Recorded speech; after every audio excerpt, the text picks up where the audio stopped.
It's my privilege today to introduce Anand Pallegar.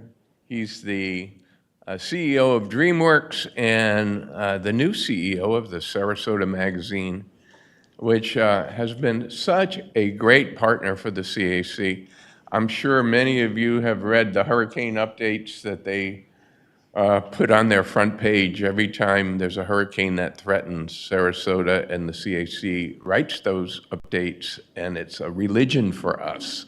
So when a storm threatens Sarasota, you can go to the Sarasota Magazine, and the latest will be there, and of course, always on our website. So without further ado, Anand Pallegar.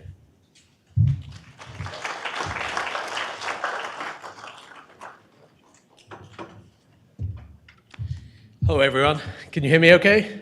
Just to clarify, I'm not the CEO of DreamWorks. That is definitely not true. I am the founder and CEO of a company called DreamLarge. It's a local benefit corporation. It would be great to be the founder of DreamWorks. Thanks, Bob.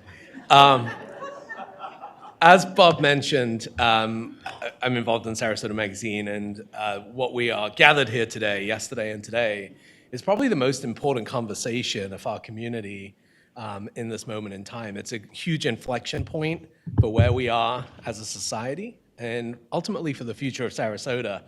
Just some background from you. I have been living here for about 20 years, and in 20 years, like many of you who have lived here for any extended period of time, I have never experienced anything like we have experienced in the past few months. It has been a transformational moment in time, and I think it's caused a lot of mental strain and a lot of concern for many of us, whether you're a homeowner, business owner, possibly questioning your sanity as to whether you should continue living here or whether you should look elsewhere. My background, my journey into climate adaptation and change came about because of this gentleman. His name's Robert Swan, Sir Robert Swan. He was the first gentleman in human history to walk to the North and South Pole unassisted. And over the past decade, I have led 4 Antarctic expeditions with him, where we take kids from all around the world to lead them through the face of climate change, which is really Antarctica. Antarctica, if any of you have been, is a truly magical place. It is the last untouched environment on Earth. And so what we do is we take these kids to show them how their micro actions can help solve a macro problem. And a lot of these kids come out of India, they come out of Asia.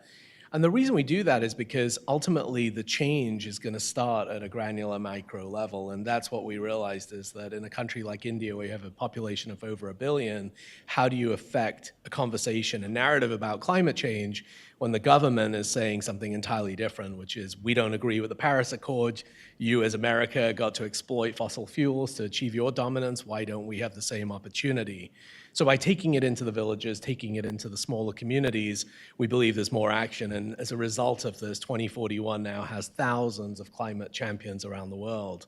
And I think it's a relevant point because for me personally, my interest is really in the next generation. I have 3 kids, and I do not want my kids to look at me 10 years, 15 years from now and say, you knew this was happening, and yet you did absolutely nothing about it. And I know that's why we're all in the room here today, because we believe that.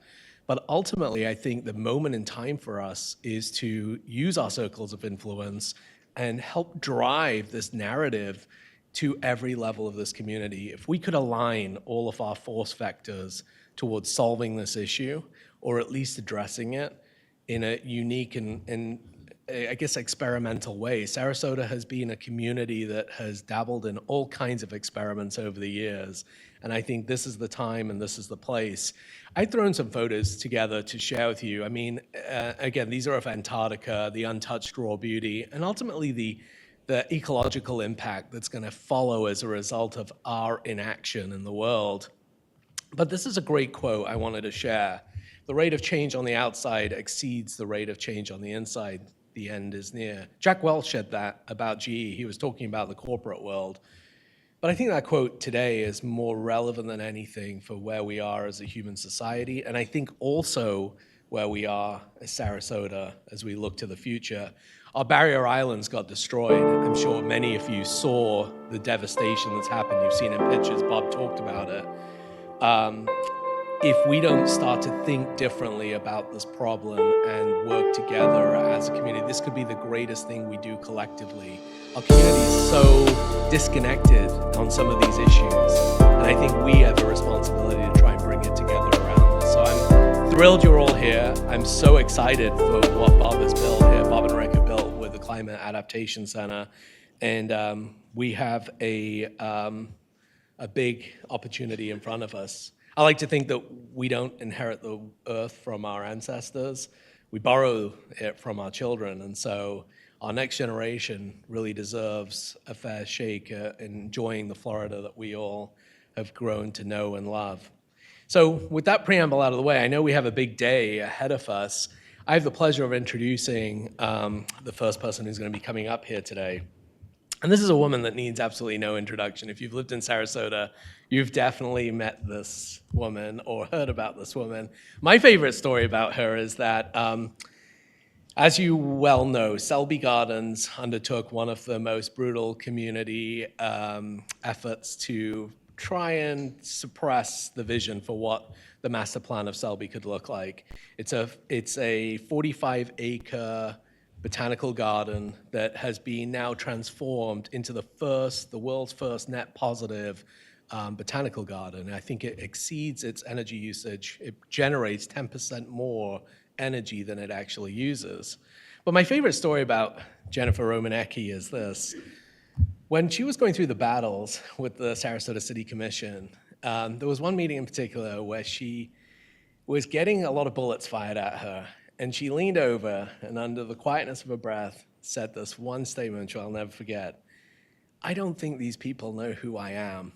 I do not lose. And that was it. And lose she did not do.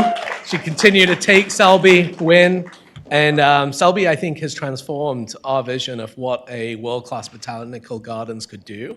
It's certainly changing the narrative on what sustainable practices and sustainable implementation could do. Jennifer has made Selby hit the list of the Times top 25 places in the world to visit. And it's one of, I think 8 in the US that made that list. Maybe it was 100, sorry. But Selby in many ways is our green lung. It's a green lung in the community. And we are so proud to have it here in Sarasota. And I want to bring up Jennifer Rominiecki here to the stage to kick us off. Thank you, Jennifer.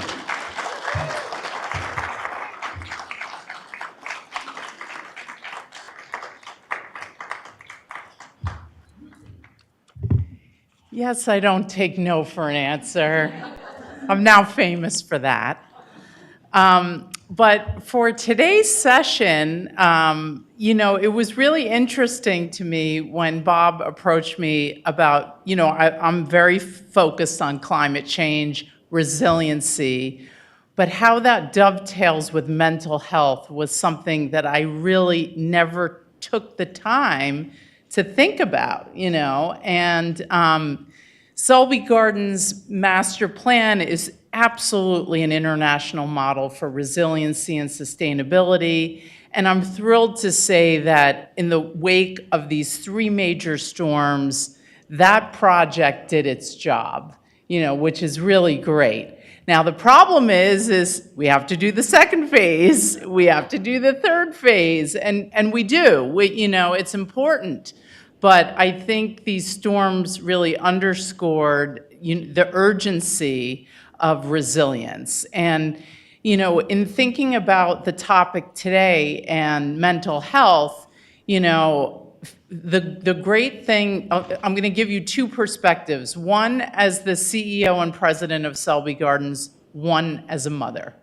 So regarding my CEO role, going into the wake of these storms, mentally, we were thrilled that our preserved research collections, our library, that all the things in the new structures safeguarded. So again, the project did exactly what it was designed to do. Our glass houses with the living collections, of course, took a significant hit. And, there were boats that weren't ours on the property, lots of debris to clean up. And we do have the two campuses, the downtown Sarasota campus and the historic Spanish Point campus. So much to clean up between our staff and volunteers. And it is really a grueling experience to recover from these storms. There is no doubt about it. So when this topic, in preparing for this, I thought, it's such a challenge to steward 45 acres on the coast. It's a privilege and it's a challenge. And so our team, I felt, that there's no doubt that my team is worn out. We all are, because, our goal is for our facility to be bayfront sanctuaries for the public. So from our standpoint, what we wanted to do was get open as quickly as possible to provide sanctuaries for our community. And to think about the mental health of my team and my volunteers and the people that enable that and how they've been impacted, it's a significant challenge. And then just in my hat as a mother, I have two sons. One's away at college, so he wasn't in the realm, but I have one here in high school. And him and his friends, they weren't sleeping well. They weren't eating properly. The level of anxiety, I think, for our children and our community was evident. And so I think this is going to be a fascinating day to think about how climate change and extreme weather impacts and all that comes along with that dovetails with our mental health, and what we can do to move forward in the most positive way, knowing that this is yet another challenge to resiliency and climate change. And so with that,